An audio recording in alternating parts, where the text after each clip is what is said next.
Foi manipulando dados que empresas como Google e Facebook se transformaram em verdadeiras máquinas de fazer dinheiro mundo afora. Cresceram tanto que até alteraram o modo como todos nós vivemos. Agora você vai entender melhor porque os dados são considerados a mercadoria mais valiosa do século XXI e por que tantos países estão criando leis para tentar regular a maneira como eles são tratados. Cada pessoa é única. Cada uma tem gostos pessoais, número de RG, de telefone, da conta bancária, contatos de amigos, conversas particulares, cadastros em sites e informações que dizem que você é você. Na era digital, tudo isso foi convertido em números, ou seja, nós fomos convertidos em vários zeros e uns que podem ser compreendidos pelos computadores. Isso tudo são os seus dados. E eles se transformaram numa das mercadorias mais valiosas do planeta, capazes de criar e sustentar empresas gigantescas como Google, Facebook e Amazon, apenas para citar algumas. Nas décadas de 40, 50, 60, até recentemente, antes do computador se tornar acessível para todo mundo, em quase todas as casas nós encontrávamos aquelas listas amarelas. Naquelas listas, elas tinham o nome, o telefone, o endereço de praticamente toda a população de São Paulo. E ninguém se sentia invadido por isso. Por que será que agora nós estamos sentindo? Porque a tecnologia ela veio para potencializar o uso da informação. Então ela pegou aquela informação que tinha uma certa dificuldade de sua utilização e potencializou, se tornando muito mais rápido. E isso faz com que as pessoas se sintam incomodadas, invadidas. Se a gente pode entender o uso dos dados pessoais como uma nova forma de capitalismo, o maior problema é quando esse uso é feito sem o seu consentimento. E pior, quando seus dados são usados para manipular o jeito que você pensa. É difícil de aceitar, mas pode acreditar. Tem gente que se especializou em técnicas que influenciam suas opiniões, o seu jeito de ver o mundo. Tudo é bastante sutil e vai muito além de simplesmente ficar mostrando aquele banner de viagem o tempo todo só porque você visitou um site de turismo. O grau de sofisticação dessa manipulação das nossas opiniões ficou mais claro 3 anos atrás. Em 2016, a Cambridge Analytica, uma empresa inglesa de análise de dados, trabalhou na campanha do atual presidente Donald Trump. E ela fez isso coletando milhares de dados de usuários do Facebook. A partir de uma base de usuários, eles conseguiram traçar o perfil psicológico de todos os cidadãos do país. É bom lembrar que estamos falando de mais de 300 milhões de pessoas. Do ponto de vista tecnológico, um feito admirável.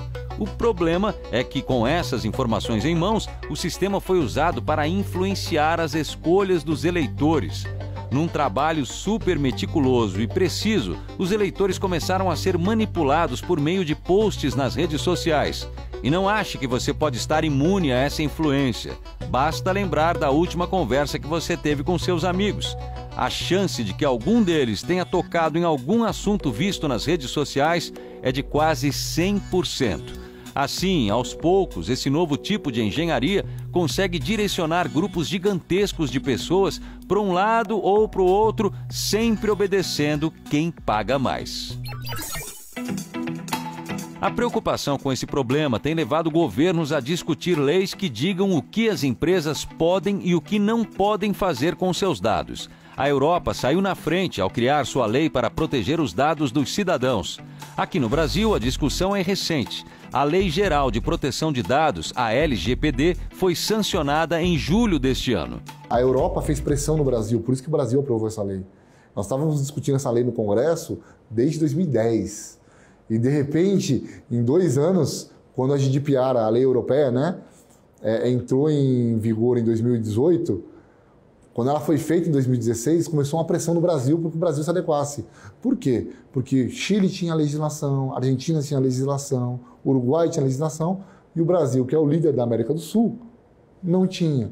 Então, para nós não perdermos a oportunidade de negócios. Por quê? Porque a Europa, por exemplo, na lei dela, e aí o Brasil fez isso na lei também, diz que se você não tiver um sistema de proteção de dados que garanta o mínimo de proteção para os dados europeus, você não pode trabalhar na Europa. Você não pode ter os dados europeus. Imagina o mercado que o Brasil ia perder com isso. Agora, com a lei, a ideia é de que qualquer um possa solicitar às empresas quais dos seus dados estão armazenados e até pedir que eles sejam excluídos. Aliás, toda a história da Cambridge Analytica só foi desvendada porque um professor de Nova York não aceitava não ter controle sobre seus dados. A história de como ele foi à justiça por seus direitos está contada no ótimo documentário The Great Hack, da Netflix. A lei brasileira estabelece regras claras sobre coleta, armazenamento, tratamento e compartilhamento de dados pessoais. E as multas são pesadas, chegam até 50 milhões de reais. Quem ficará responsável por fiscalizar e multar as empresas e órgãos irregulares será uma agência reguladora criada pelo governo federal. Porém, ela ainda não saiu do papel. Todo o mercado que usa dados de alguma forma terá que se adequar à nova realidade. Isso inclui empresas, ONGs, órgãos públicos, igrejas e até quem obtém dados de uma maneira offline, anotadas em um caderno, por exemplo. Claro que o efeito da lei chega primeiro em grandes companhias que lidam diariamente com muitas informações de muita gente.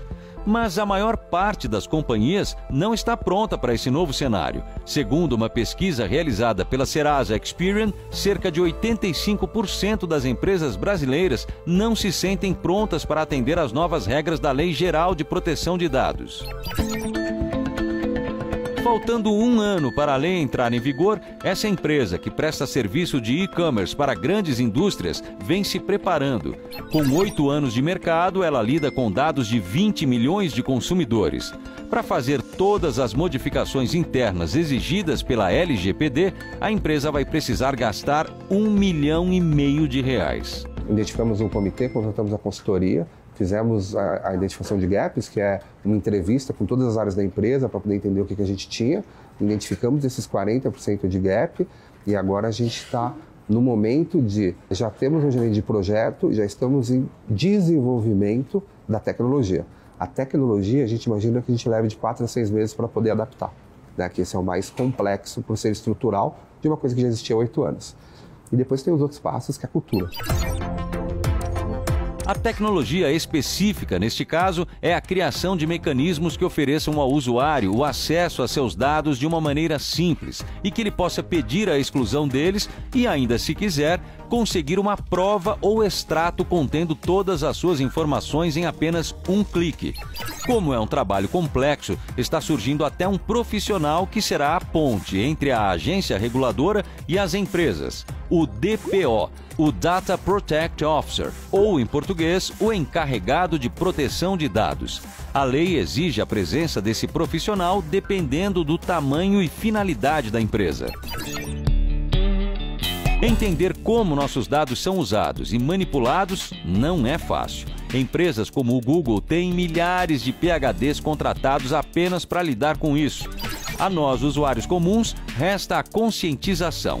Fique atento aos termos de uso de sites, redes sociais e aplicativos. Se alguém pedir para ter acesso a seus documentos só porque você quer votar na foto de cachorrinho mais bonito, não aceite.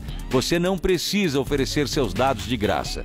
E talvez mais importante que isso, toda vez que algum amigo compartilhar uma notícia polêmica nas redes sociais, desconfie.